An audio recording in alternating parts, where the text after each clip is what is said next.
Bom, abrimos o Todo Seu de hoje falando sobre os crimes, aliás, os grandes crimes que abalaram o Brasil na companhia deste gabaritado psiquiatra, de quem eu gosto tanto.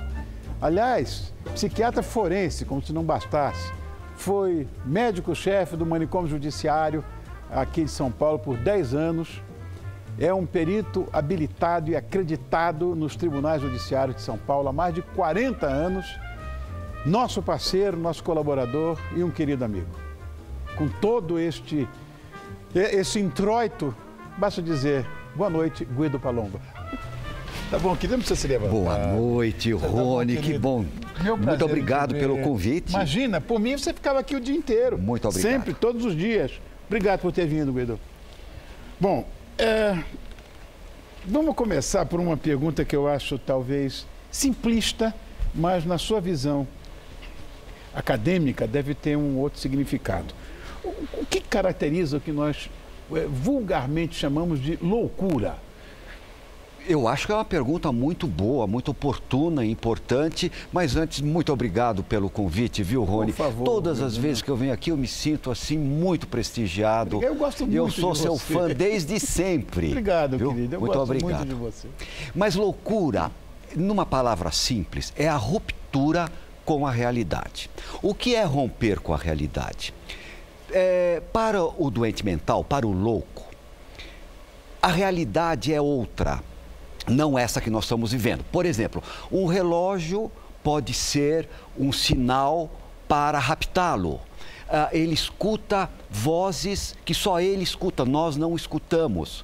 Ele tem determinados comportamentos que são comportamentos, entre aspas, esquisitos. Então, o que caracteriza a loucura? É a ruptura com a realidade. Agora, o interessante é que entre os seus delírios e as suas alucinações e a realidade, o doente mental sempre ficará com a sua loucura. Porque se ele não ficar com as loucuras dele, aquele é o mundo real para ele. Então, acho que basicamente é isso. Acho que está mais do que explicado. Olha, a nossa pauta hoje vai ser sobre os crimes, né? Sim. Que abalaram o país e tudo. E tanto crime horroroso que aconteceu aqui no nosso país. Você acredita que todo crime, de certa forma, pode estar associado à loucura ou não? Rony, não. Existem os criminosos comuns e existem os criminosos doentes mentais ou portadores de transtornos mentais. Porque os psicopatas não são doentes mentais, são portadores de perturbação da saúde mental. Para ser bem correto e bem assim rigoroso com a doutrina. Mas existem criminosos comuns. Por exemplo, uma pessoa está sem dinheiro, não é? Então ela pega, bate a carteira do outro. Ela quer queimar arquivo, mata outra pessoa. Não é? Ela, enfim, ela está com algumas necessidades, então ela furta. Agora, claro que tudo isso é condenável. Mas não é feito no momento de irracionalidade. Não é. Exatamente. Ele é explicável psicologicamente.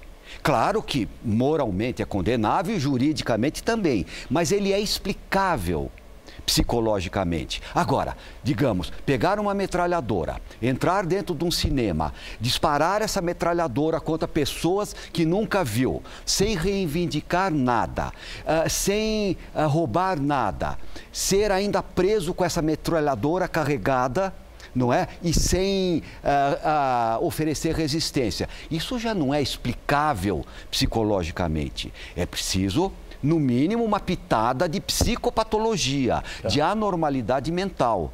Então, respondendo, existe o crime, existem os crimes dos doentes mentais e existem os crimes das pessoas normais mentalmente. Eu queria relembrar alguns, eu anotei aqui, fiz uma lista deles. Sim. O primeiro foi aquele que em 1998, o tal do maníaco do parque, que ele torturava e estuprava meninas, né, aqui no Parque do Estado, aqui em São Paulo. Nós conversamos já uma vez a respeito disso, como um sociopata, ele consegue convencer as pessoas, ele tem, Exato. não é, ele tem um poder de de persuasão, uma coisa impressionante. Como é que pode ser psicopata ou pode ser sociopata? Não sei. São sinônimos.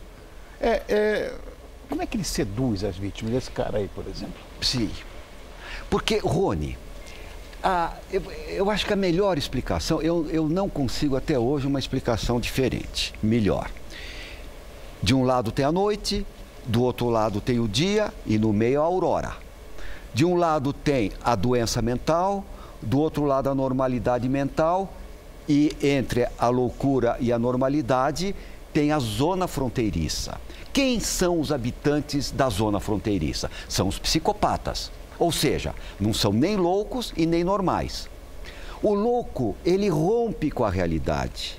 O psicopata, esse que vive na zona fronteiriça, ele não rompe com a realidade. Ou seja, é inteligente, ele pode ser sedutor, enfim, não tem alucinações, não tem delírios.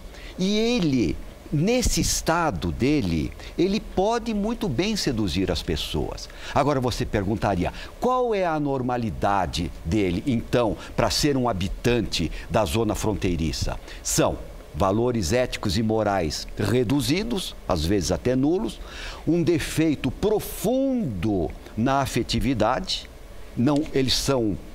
eles não têm sentimento superior de piedade, de compaixão, de altruísmo, por isso que eles agem daquela forma, e um desejo deformado.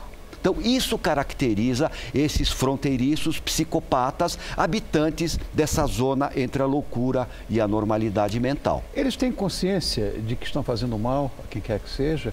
Porque você também já falou aqui que todo sociopata acha que o mundo é que está contra ele. Sim, você lembrou muito bem.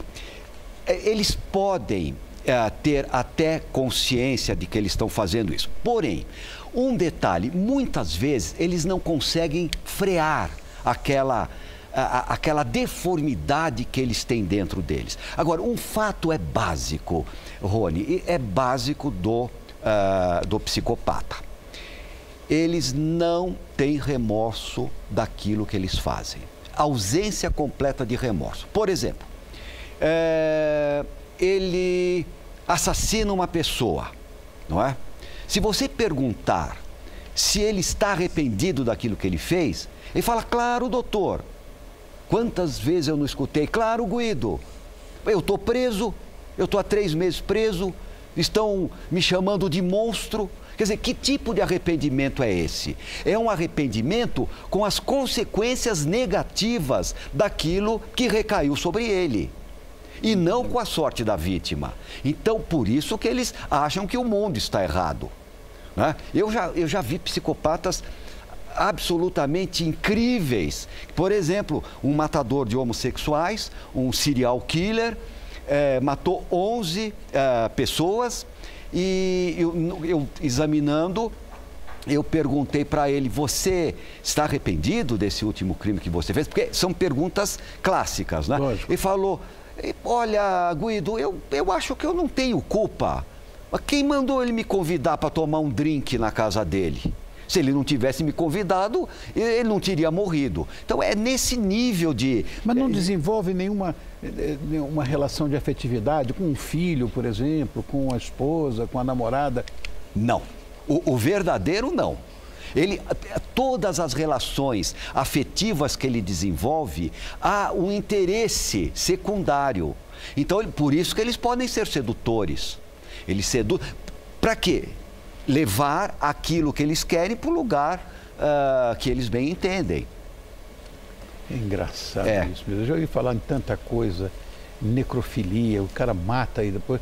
Olha, enfim, mas tem um caso que chocou muito o Brasil. E a mim, muito também. Que foi o da Suzanne von Richthofen, que eu era fã do Roten Baron, lá do Barão Vermelho, Manfred von Richthofen.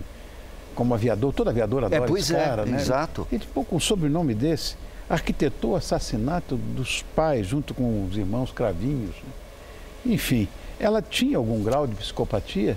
Rony, como que a gente pode saber se um determinado delito ele é ou não praticado, ele foi ou não praticado por um anormal da mente. Eu tenho para mim que todo crime, todo, sem exceção, ele é uma fotografia exata e em cores do comportamento do indivíduo. Olha. Por exemplo, multiplicidade de golpes, ferocidade na execução, falta de premeditação, não escondeu o corpo, agiu sozinho, é um tipo. Agora nós temos outro. Um só tiro, premeditou, agiu em concurso, escondeu a vítima, é um outro tipo. São tipos diferentes. Agora, quem manda no comportamento é o psiquismo. É o psiquismo que determina o comportamento. Então, se eu souber ler aquele tipo de delito, ler ou ver aquela fotografia, sim, não é? Eu tenho dados psicológicos. No caso da Suzane, o crime é foi a morte dos pais, de uma forma bárbara, sem nenhum tipo de arrependimento. Porque, claro, se você fizer alguma coisa contra seu pai, sua mãe, e você não pedir desculpa logo, ou você vai ficar com remorso, que se for a coisa muito grave, você vai à depressão, ou às vezes até ao suicídio. Claro. Não é? Claro, para justificar aquele ato. Então, no caso dela, nada disso existiu. Então, eu acho que se pode concluir, por essa forma como o crime foi praticado, que algo de anormal tem. Porque ela, sem dúvida, foi seduzida pelo namorado, né? Que levou ela a cometer esse tipo de coisa, induziu a moça a fazer isso. Mas ela me parece também que se tivesse no seu juízo perfeito, não ia fazer isso com o pai, com a mãe.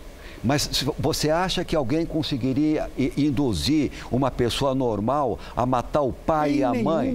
Mas é impossível. Em nenhuma hipótese. Então, é isso. Agora, normalmente, esses que ficam na zona fronteiriça entre a loucura e a normalidade mental, eles são sedutores, como, aliás, você lembrou bem aqui, não é? São sedutores, eles são manipuladores. Eu fui vítima disso. Pois é. Porque a manipulação, Rony, as pessoas normais, quando elas estão sendo manipuladas, elas não pensam que aquela pessoa manipuladora está fazendo aquilo. Por quê? Nos valores éticos e morais do manipulado, aquilo não cabe. E como não cabe, você não percebe no outro, e o outro faz por maldade. E esse manipulador é muito fácil de ser manipulado por outro também. Eu também vi isso. Sim. Que engraçado. Por quê? Porque são pessoas que têm uma certa deformidade mental, ou pequena ou grande, mas tem uma certa deformidade mental que funciona como um local de menor resistência, onde alguma coisa pode entrar. Entendi. Tem um outro caso aqui que eu anotei, que é o caso dos Nardoni, né? Sei. A filha, a Isabela, jogada de um prédio, meu Deus do céu, do edifício. O que teria levado o pai, né? Porque ele era o pai, a outra não era a mãe, né? Mas para jogar, cometeram um assassinato da própria filha. Meu Deus do céu, olha que horror. Bom, Rony, eu volto para aquela máxima que todo delito é uma fotografia exata em cores do comportamento do indivíduo. Agora, é preciso ou não admitir, é a pergunta que eu faço, é preciso ou não admitir uma anormalidade mental para um pai jogar uma filha pela janela? Eu já respondo, mas nem se a filha estiver morta, seja lá o que for. Mesmo com filha morta, você vai atirar pela janela? Pode estar morta ou não. Quer dizer, é uma anormalidade mental um pai atirar uma filha pela janela. Não há outra possibilidade, não consigo ver outra possibilidade. E tem aquele esquartejador famoso também, né? Que era um médico, né? Você está com uma boa seleção. A sua equipe fez uma bela seleção de casos clássicos da literatura criminal paulista e brasileira. Verdade. Sim, esse caso é um clássico. É um cirurgião plástico que ele esquartejou uma vítima, que era uma paciente dele, e, enfim, é um caso clássico de esquartejamento. Né? E neste caso específico, né, que eu não vou falar o nome, enfim, sim, mas ele é um caso de um cirurgião que ele frequentou bastante a mídia, mas ele não tinha a pergunta clássica, né? Você está arrependido do que fez? Não é? A pergunta clássica. Claro que estou. Estou há 3 meses preso, estão me chamando de monstro. Quer dizer, não é com a sorte da vítima, o ato praticado. Entendi. É egocentrado. Eu estou egocentrado, o que eu digo eu estou arrependido porque eu estou preso. Não tem remorso daquilo que faz. Né? Ele teve um fim trágico depois também, aí foi para a rua, e na rua ele acabou sendo cercado pela polícia, não é? E acabou sendo, antes da polícia entrar na casa, ele injetou silicone nos seios, auto-injetou nas nádegas e cortou a femoral, a veia femoral e morreu. Claro, claro. Mas são casos célebres, clássicos e da literatura da psiquiatria forense brasileira. Tem um monte de história. Eu anotei também a história daquele goleiro, do Bruno. Sei. Até agora não apareceu nada, mas o que se diz é que ele também esquartejou, né? A moça queria que ele reconhecesse a paternidade do filho. Esse caso eu conheço pela mídia. Eu não conheço detalhes e pormenores, mas como todo crime é uma fotografia exata em cores do comportamento do indivíduo... Isso eu vou guardar para sempre. Mas é, porque, enfim, você tira muitos detalhes. E outra coisa, ele é insimulável. Já aconteceu. Você não pode mais mexer naquela cena. Você praticou. Então, se você souber olhar aquilo que foi feito, você extrai muitas coisas do indivíduo. E aquilo que você falou também eu acho brilhante. É compreensível psicologicamente, e aí eu diria, vai para a normalidade mental. E se for incompreensível psicologicamente, como atirar um filho pela janela, contratar a morte dos próprios pais de maneira violentíssima, esquartejar, etc., então precisa de uma pitada de psicopatologia, de anormalidade. Guidano, eu não sei se você chegou a assistir um filme da Netflix chamado Mindhunters, ou Mindhunter. Eu conheço, mas eu não vi, eu estou um pouco em débito. Porque diz nessa série que lidar com psicopatas pode afetar, inclusive, a mente de alguns policiais, de alguns agentes. É fato isso ou é mito? Eu acho que é possível, dependendo da mente desses policiais, desses agentes. Aí, ó. Essa é a cena do filme da Netflix. Olha só que beleza.